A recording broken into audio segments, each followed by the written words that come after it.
Bienvenue sur notre chaîne de prière. Chers frères et sœurs, c'est avec une grande joie que nous accueillons chacun d'entre vous. Cet espace a été créé spécialement pour renforcer notre foi, partager des expériences et nous unir dans la prière. Ici, vous trouverez un refuge pour l'âme où nous pourrons nous connecter avec Dieu et entre nous. Sur cette chaîne, nous explorons différents thèmes de prière, de réflexion spirituelle et de moments de louange. Ensemble, recherchons la paix, l'espoir et l'amour qui viennent de notre Créateur. Puisse ce lieu être un endroit où vous vous sentirez accueillis, inspirés et renforcés dans votre chemin de foi. N'hésitez pas à partager vos intentions de prière, vos témoignages et vos demandes. Nous croyons au pouvoir de la prière communautaire et à la transformation qu'elle peut apporter à nos vies. Cherchons ensemble la présence de Dieu et grandissons dans la foi.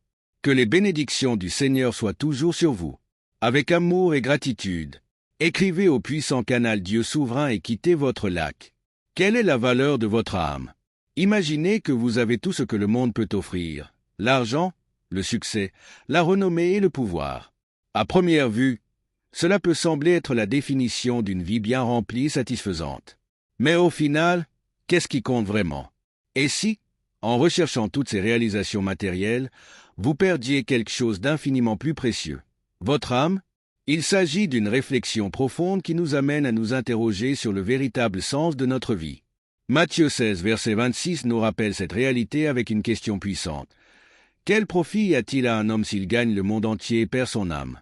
Cette question n'est pas seulement rhétorique, c'est une invitation à l'introspection. Que sommes-nous prêts à sacrifier au nom du succès? Nos relations, nos principes, notre tranquillité d'esprit? Tout au long de la vie, nous sommes souvent confrontés à des choix qui peuvent nous conduire vers une réussite temporaire, mais qui nous éloignent de notre essence et de nos valeurs fondamentales.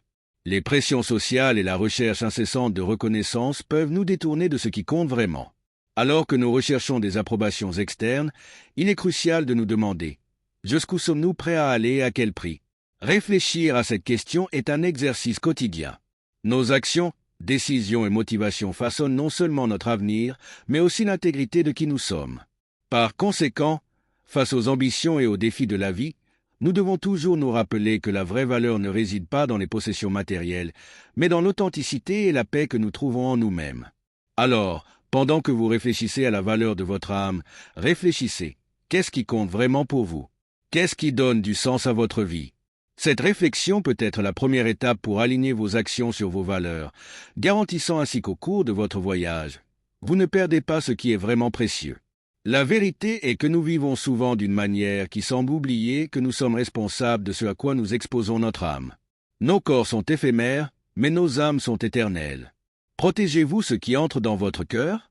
Il est essentiel de garder son cœur. Comme nous l'enseigne Proverbe 4, verset 23, gardez votre cœur avec diligence, car de lui viennent les sources de la vie. L'un des principaux moyens de protéger notre cœur est de prêter attention aux doctrines que nous entendons. Tout ce qu'on nous enseigne n'est pas conforme à la vérité de Dieu. Nous devons faire preuve de discernement et nous rappeler que notre fondement est Jésus-Christ, il est le roc. La mort, l'enterrement et la résurrection du Christ sont la base de notre foi, et c'est pourquoi nous devons garder notre cœur alerte et ferme, sans nous laisser tromper par ce que le monde nous offre. Revenant à la question initiale de Matthieu 16, 26, cela vaut-il vraiment la peine de gagner le monde entier et de perdre son âme? Rien dans ce monde ne peut réellement profiter à notre âme. Seul Jésus-Christ peut la sauver. L'évangile de Jésus est la vraie clé. C'est en lui que nous trouvons la vie éternelle, la vraie récompense. Maintenant, dis-moi, qu'est-ce qui te motive vraiment?